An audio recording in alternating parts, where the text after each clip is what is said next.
அவர் அரசியலுக்கு வரும்போது குறிப்பிட்ட மக்கள் இறந்துட்டாங்க, கூட்டம் அதிகத்தினால இறந்துட்டாங்க. அவருக்கு விரோதமாய் பயங்கரமான பகைகள், பயங்கரமான அரசு அவருக்கு விரோதமாய் செயல்பட்டது. திருப்பி அவர் என்ன செய்தார்? மனம் சலித்து போகாதபடி திரும்பவும் அதற்காக களத்தில் இறங்கினார். அல்லேலூயா. சோர்ந்து போயிட்டோம்னா முடிஞ்சு போச்சு. வீரிட்டு எழும்பணும், வருகிற பிரச்சனையை ஓவர்டேக் பண்ணி எழும்பணும். அல்லேலூயா. அவர் எழும்பிட்டு என்ன செஞ்சார் தெரியுமா? கட்சி கூட்டத்தை கூட்டுறாரு, கிறிஸ்துமஸை பத்தி நற்செய்தி பேசுகிறாரு. ஆனா அங்க யார பேசினாரு கவனிச்சீங்களா?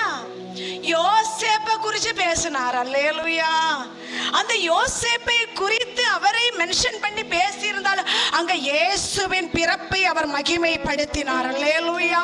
இல்லையே, கிறிஸ்து என்கிற ஒரு இரட்சகர் நமக்காக இந்த மனுக்குலத்தில் பிறந்ததினாலே ஒட்டுமொத்த ஜனங்களும் அவருடைய பிறப்பை மகிமைப்படுத்தி வருகிறது. அல்லேலூயா. சகல நாவுகளும் இயேசுதான் தேவன் என்று சொல்கிற வரையிலும் இந்த உலகம் அழியாது. கரங்களை தட்டி தேவனுக்கு நன்றி சொல்வோமா? சகல முழங்கால்களும் இயேசுவுக்கு முன்பதாய் மடக்குகிற வரையிலும் இந்த உலகம் அழியாது. அல்லேலூயா. பைபிள் வசனம் சொல்கிறது. அல்லேலூயா. நான் சொல்லல, ஆண்டவருடைய வார்த்தை. சகல நாவுகளும் கர்த்தரே தேவன் என்று அறிக்கையிட வேண்டும். அல்லேலூயா. சகல நாவுகளும் ஆண்டவருடைய நாமத்தை மகிமைப்படுத்த வேண்டும். அல்லேலூயா. இந்த வேளையில இந்த அருணோதயம் நம்மை சுற்றி பிரகாசித்திருக்கிறது. நம்முடைய வாழ்வின் இருள்களை மாற்றி போடும். எல்லாரும் ஆண்டவருடைய சமூகத்தில் ஒரு விசை எழும்பி நிற்போம். ஹல்லேலூயா.